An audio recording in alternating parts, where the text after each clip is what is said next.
Assalamualaikum warahmatullahi wabarakatuh. Sebelumnya perkenalkan, nama saya Muhammad Raihan dengan NIM 2401100007. Nah, kali ini saya akan menjelaskan tentang gelombang, getaran, dan bunyi. Jadi yang pertama itu kita masuk ke yang namanya gelombang. Jadi gelombang adalah suatu fenomena alam yang dapat didefinisikan sebagai perambatan energi melalui suatu medium atau ruang. Jadi gelombang memiliki dua jenis. Yang pertama itu ada gelombang mekanik. Jadi gelombang mekanik adalah gelombang yang menentukan medium untuk merambat seperti gelombang air atau gelombang suara. Yang kedua itu ada gelombang elektromagnetik. Jadi gelombang elektromagnetik adalah gelombang yang tidak memerlukan medium untuk merambat. Contohnya itu seperti cahaya atau gelombang radio. Jadi gelombang memiliki 4 sifat. Yang pertama itu ada amplitudo, yang kedua itu ada frekuensi, yang ketiga itu ada panjang gelombang, yang kelima itu ada kecepatan gelombang.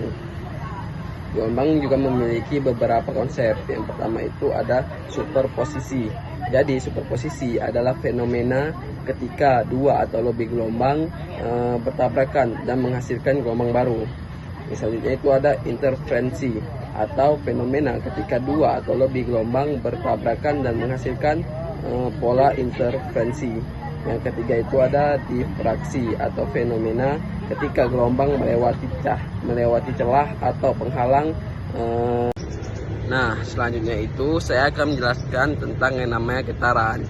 Jadi getaran adalah suatu fenomena alam yang dapat didefinisikan sebagai gerakan bolak-balik suatu objek atau sistem sekitar posisi setimbangnya.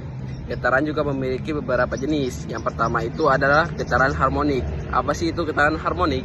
Jadi getaran harmonik adalah getaran yang memiliki frekuensi tunggal dan amplitudonya konstan. Selanjutnya itu ada getaran terendam. Apa sih itu? Jadi getaran yang amplitudonya menurun seiring waktu karena adanya gaya gesekan atau redaman. Selanjutnya itu ada getaran paksa, yaitu getaran yang disebabkan oleh gaya luar yang bekerja pada sistem.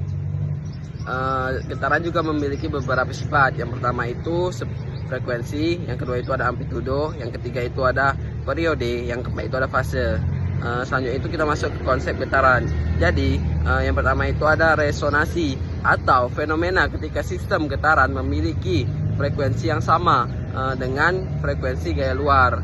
Selanjutnya itu ada yang namanya redaman, fenomena ketika amplitudo getaran menurun seiring waktu karena adanya gaya gesekan atau redaman. Nah, tadi kan kita sudah membahas tentang yang namanya gelombang dan getaran. Selanjutnya itu kita membahas tentang yang namanya bunyi. Jadi apa sih itu bunyi? Bunyi adalah gelombang mekanik yang merambat melalui medium. Selanjutnya itu ada namanya jenis gelombang bunyi. Yang pertama itu ada gelombang longitudinal, yaitu arah getaran sejajar dan gerak dengan arah rambat gelombang. Selanjutnya itu ada gelombang transversal, yaitu arah getaran tegak lurus dengan arah rambat gelombang atau tidak pada bunyi.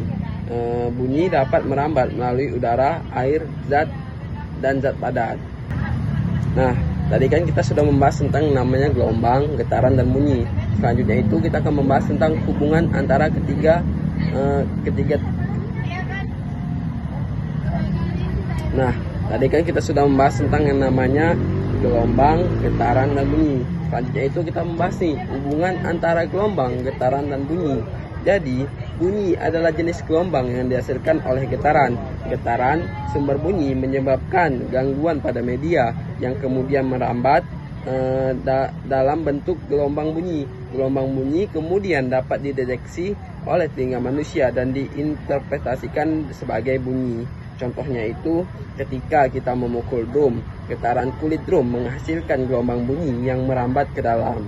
Mungkin itu aja hubungan antara ketiga